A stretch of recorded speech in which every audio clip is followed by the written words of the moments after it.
Bonjour à toutes, bonjour à tous. Bienvenue dans ce nouveau numéro des Rendez-vous de la géopolitique, où j'ai le plaisir, encore une fois, de retrouver Fabrice Raval pour aborder cette fois-ci une thématique géographique, puisque nous allons nous concentrer sur un pays que nous connaissons tous pour son image et son folklore, parfois, avec le football, son carnaval. J'ai bien sûr évoqué le Brésil. Alors évidemment, nous allons aller au-delà de cette image pour nous concentrer sur des aspects géopolitiques et géostratégiques, en nous demandant si le Brésil est condamné à rester une puissance en devenir.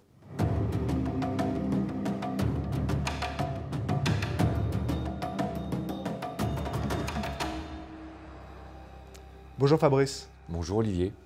Alors comme on vient de le voir avec cet intitulé qui a dû arrêter les étudiants, condamné, puissance en devenir ou une puissance d'avenir, on note là un paradoxe, et tous les étudiants le savent, un paradoxe est peut-être la base même d'une problématique, c'est-à-dire une tension dans la question qu'on va chercher non pas à surmonter, mais du moins à traiter.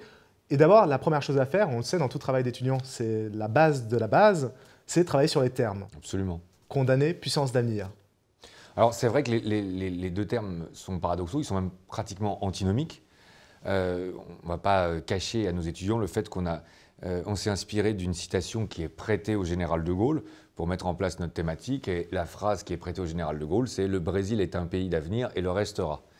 Pour être dans la continuité de vos propos, j'attire l'attention de nos étudiants sur un point, c'est-à-dire que la phrase semble d'emblée très dure ou définitive, car on aurait plutôt d'ailleurs tendance à rajouter à cette phrase « il le restera longtemps », mais dans le restera longtemps, il y aurait au moins un espoir qu'il y ait une évolution ou qu'il y ait au moins une émergence du Brésil. Or, dans la citation du général de Gaulle, il le restera, ça veut dire que définitivement, le Brésil serait condamné, comme on est en train de l'évoquer, à ne pas devenir une puissance, alors que spontanément, on va peut-être être amené à y venir, on voit bien que c'est un pays qui dispose d'énormément de ressources. Donc, à un moment où certains pays comme la Chine émergent spontanément ou apparaissent spontanément comme des nouvelles puissances, où la Russie revient dans les relations internationales, c'était effectivement intéressant de s'interroger sur quel pourrait être l'avenir du Brésil dans les relations internationales.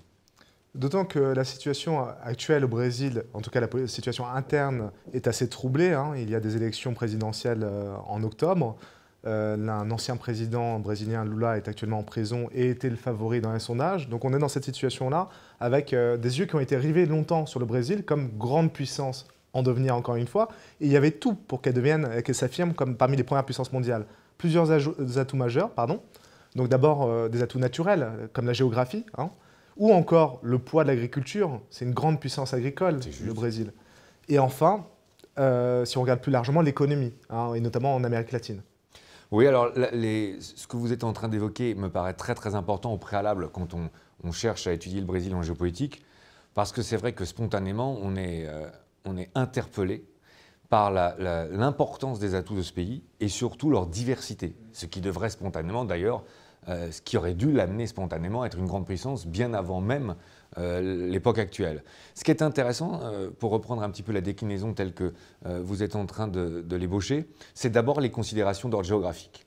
Parce qu'en géopolitique, c'est d'abord une étude d'une puissance dans son cadre. On n'insistera jamais assez. D'ailleurs, Napoléon, qui est quand même une référence en géopolitique, avait l'habitude de dire « la politique d'un État réside dans sa géographie ». Et quand on regarde la géographie du Brésil, il y a un certain nombre de points qui sont interpellants et qui d'ailleurs, au-delà du Brésil, nous permettent de mieux comprendre les logiques de la géopolitique.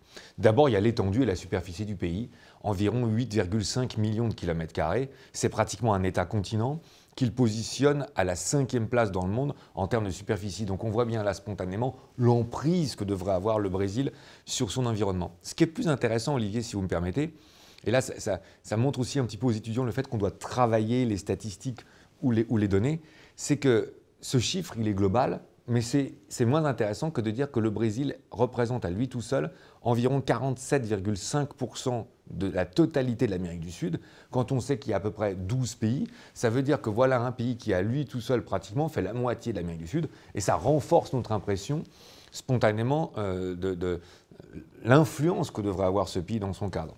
Après, il y a aussi un troisième paramètre qui est assez intéressant, c'est l'étendue des côtes. On est aux alentours de 7300, 7400 km de côte, ce qui ferait du Brésil le 16e pays parmi les 193 qui sont inscrits à l'ONU en termes de taille de côte. On sait à quel point la stratégie maritime est importante, la capacité à se projeter sur les océans est importante, puisqu'en réalité, 70% de la Terre est recouverte par des mers et par des océans.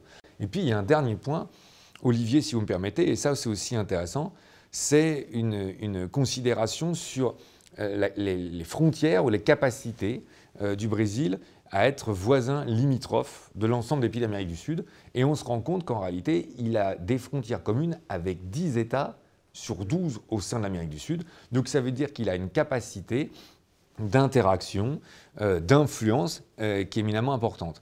Et à ces paramètres-là, on va rajouter un paramètre peut-être biologique, qui est plus spécifique au Brésil et qui est assez connu d'ailleurs, mais qui, à mon sens, se renforce avec une explosion démographique telle qu'on la connaît aujourd'hui.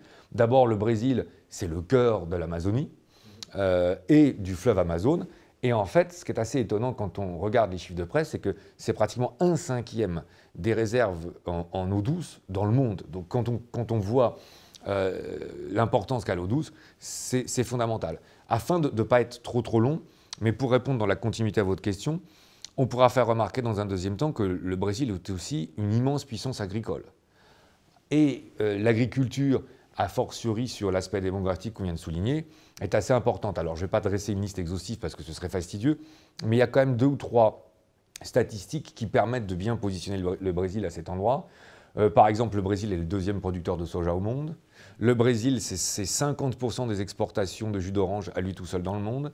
Le Brésil, c'est 30% des exportations de viande à lui tout seul dans le monde. Le Brésil est premier producteur et premier exportateur de café. Bref, on pourrait multiplier les exemples. On voit bien que là, il a une place centrale sur ces considérations. Et si on glisse un tout petit peu sur le domaine des productions et qu'on vient sur des domaines plus énergétiques ou plus classiques, on pourrait évoquer par exemple le fait que le Brésil est quasiment autonome ou indépendant parce que grâce à sa production de pétrole, il est capable d'alimenter en fait 95% de ses besoins. C'est d'autant plus remarquable, Olivier, que la population du Brésil, c'est 207 millions d'habitants, donc c'est quand même un pays dont la population est assez vaste et dont les besoins sont importants. Et il y a très très peu de pays dans le monde qui sont autosuffisants en termes d'énergie. Et ça nous amènerait naturellement peut-être à conclure nos propos sur des dimensions plus économiques.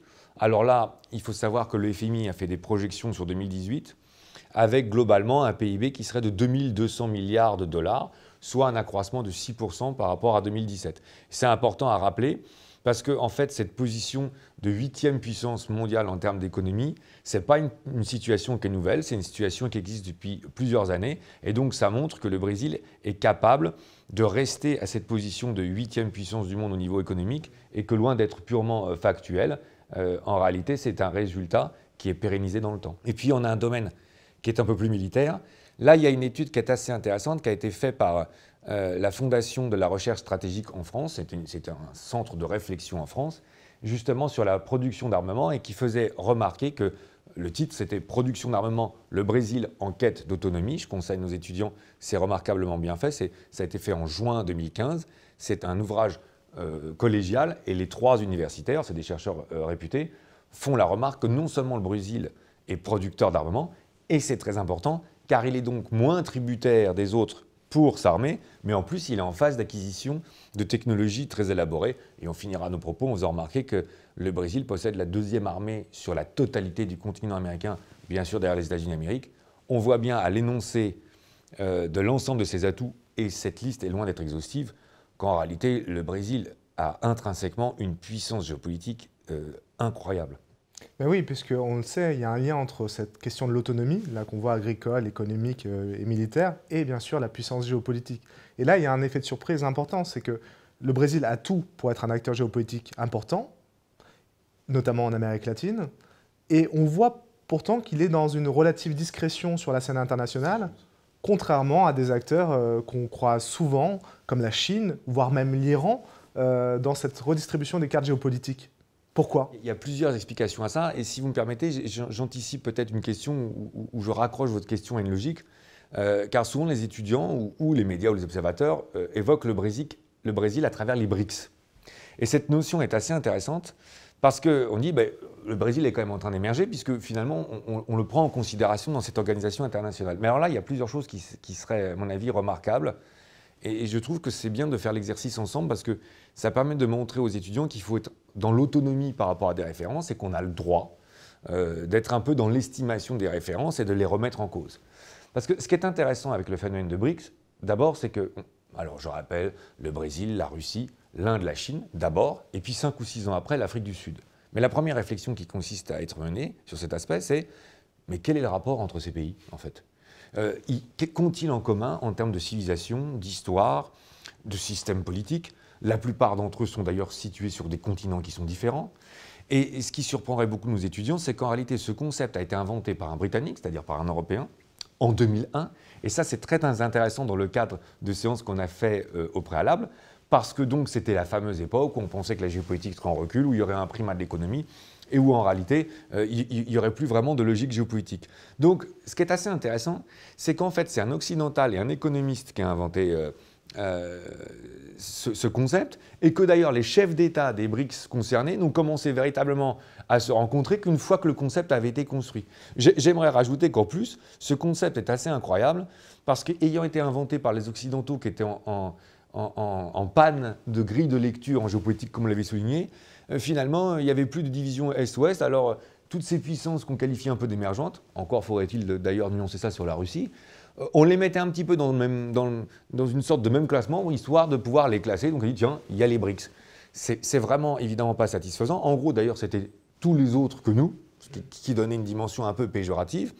Et si vous me permettez, in fine, ça sous-entendait d'ailleurs que ces pays n'étaient pas des grandes puissances et qui restaient quand même relativement en situation de projection à venir, car pour exister, ils avaient besoin de se réunir ensemble pour pouvoir avoir une voix. Alors que normalement, une superpuissance devrait, de par ses propres moyens, être autonome. Donc finalement, le concept des BRICS, loin de souligner l'émergence du Brésil, de par son origine, de par les modalités dans le temps dans lesquelles il a été mis en place, et de par finalement ce qu'il nous révèle en termes de regroupement, était plus un facteur qu'allait induire le fait que le Brésil restait discret que le fait qu'il était en émergence.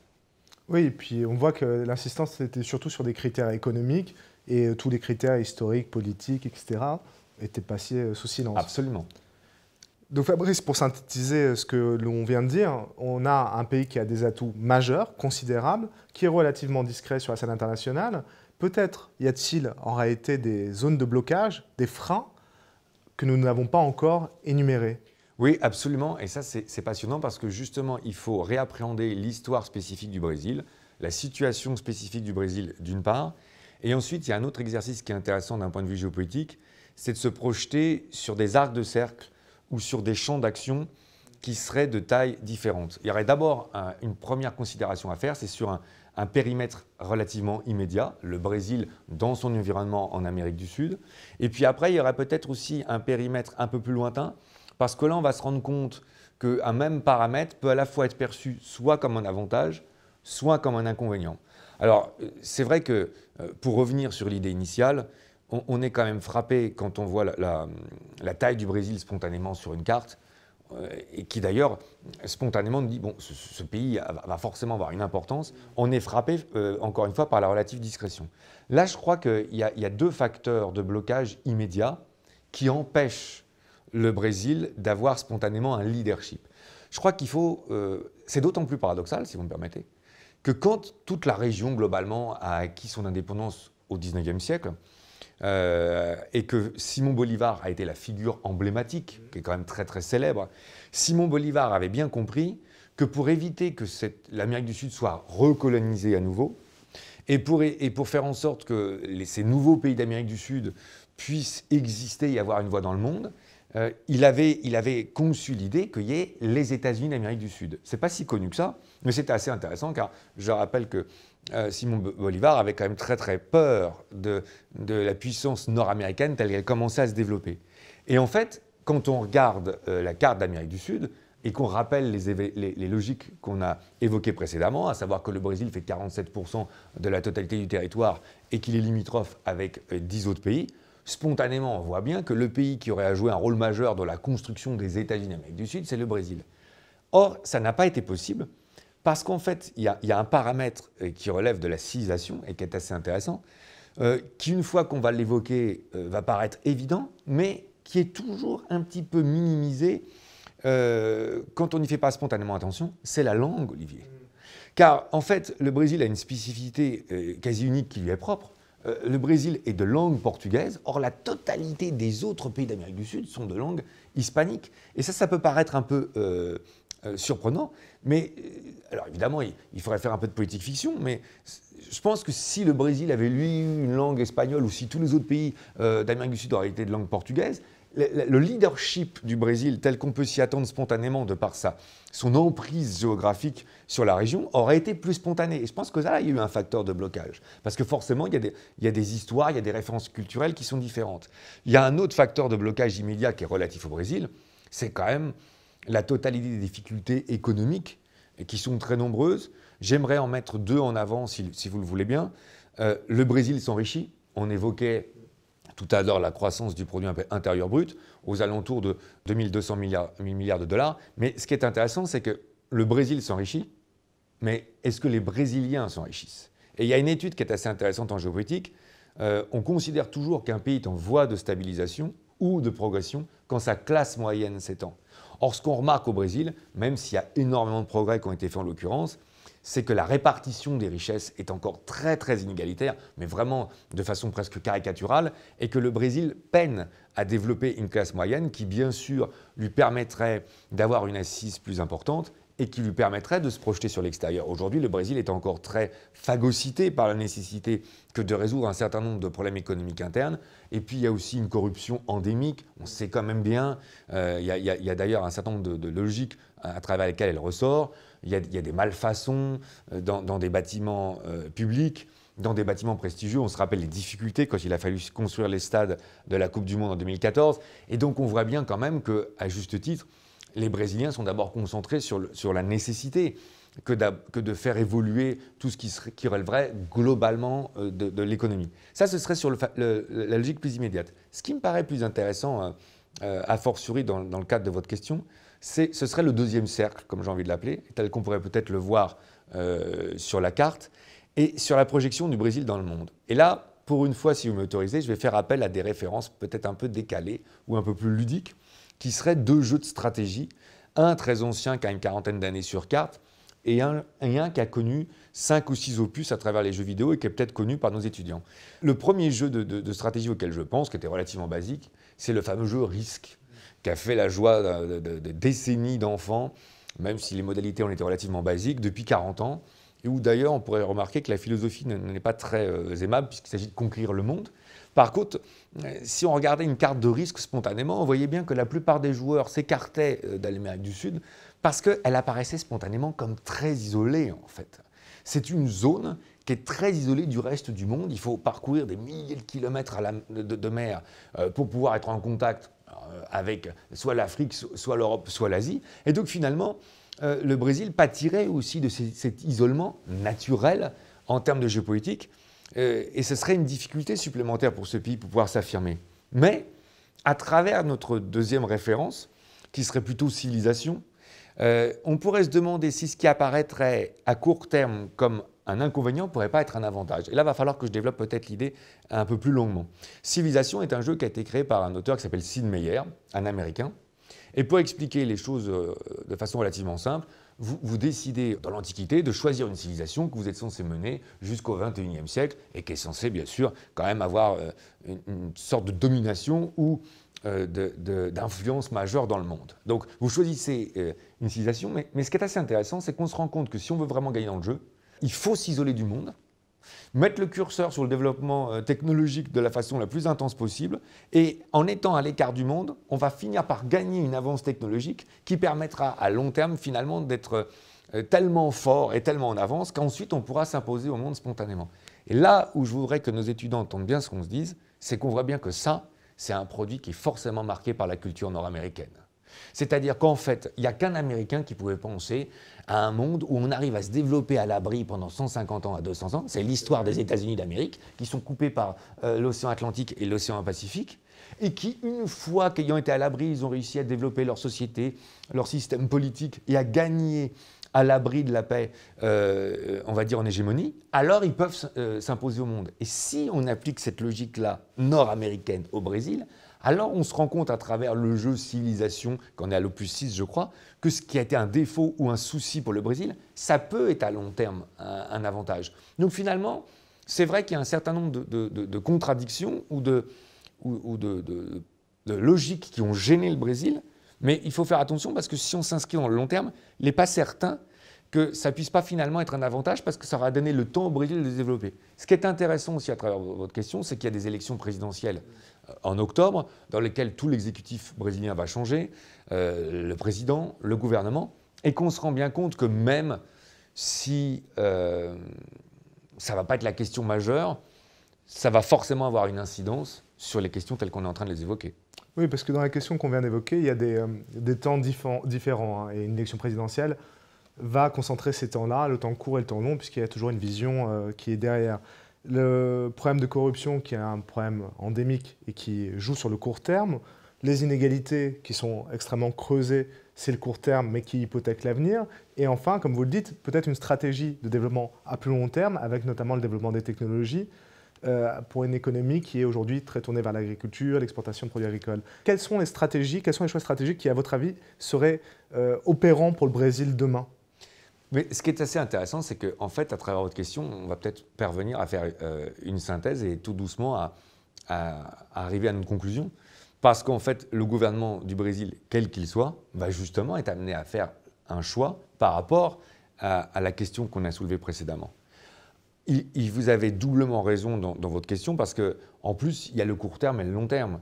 Je précise d'emblée qu'évidemment, la question du choix stratégique du Brésil au sein du cadre géopolitique, ça ne va pas être la question majeure qui va amener un électeur à trancher de savoir s'il est pour un candidat ou pour un autre. D'ailleurs, c'est vrai pour la totalité des pays. Et je rappelle à cette occasion que quand les électeurs aux États-Unis ont à choisir pour un président et que tous les sondages qui sont faits notamment par l'Institut Gallup sont mis en place, on se rend compte que sur 12 critères, les électeurs américains déterminent toujours celui des relations internationales comme le 12e et le dernier, ce qui est a fortiori encore plus paradoxal pour une grande puissance comme les États-Unis. Donc il est évident que l'électeur brésilien va d'abord être concerné par des questions internes au pays, et après tout, c'est bien légitime. Mais ceci étant fait, une fois le gouvernement en place et le président élu, effectivement, ce nouvel exécutif, même si la grille de fracture n'aura pas été celle-là, va être amené à prendre des décisions fortes. Et là, à mon sens, ils vont se retrouver exactement confrontés à la question telle qu'on l'a soulevée il y a quelques minutes sur nos propos précédents, à savoir, est-ce que dans un premier temps, on préfère être dans la continuité, c'est peut-être un peu plus facile d'ailleurs, dans la tradition?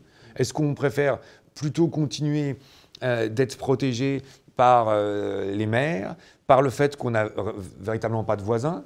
Ou est-ce qu'on décide aujourd'hui, parce que même si on est, comme vous l'avez rappelé à juste titre, un pays tourné majoritairement vers l'agriculture, on commence à travailler beaucoup sur toutes les questions énergétiques, on commence à être producteur d'armes. Est-ce qu'on ne prétend pas maintenant, à partir de maintenant, à être un pays qui va de plus en plus agir dans le monde et qui, par exemple, pourrait solliciter le fait d'avoir un siège permanent au Conseil de sécurité à l'ONU, par exemple? C'est d'autant plus possible, Olivier, si vous me permettez, que si on recadre cette question dans un panorama plus général, on voit bien que le Brésil pourrait être tenté de le faire parce que d'autres puissances sont en train de définitivement s'affirmer. C'est le cas de la Chine. D'autres puissances sont en train de revenir. C'est le cas de la Russie. Et que le jeu de puissance étant forcément un jeu de rapport, les États-Unis sont un peu en recul. Et c'est peut-être même les États-Unis qui, à moyen long terme, vont éprouver le besoin d'avoir un nouvel allié en géopolitique, à la fois dans le monde et dans la région. Finalement, c'est les hommes politiques, les femmes et les hommes politiques du Brésil qui vont avoir à répondre à cette question. Et en répondant à cette question, ils répondront en même temps à notre thématique qui consiste à savoir si le Brésil est un pays d'avenir et le restera longtemps, ou s'il décide définitivement de s'arrimer en géopolitique. Merci Fabrice. Merci Olivier. Nous sommes donc arrivés au terme de ce nouveau numéro des Rendez-vous de la géopolitique. Merci à toutes et à tous.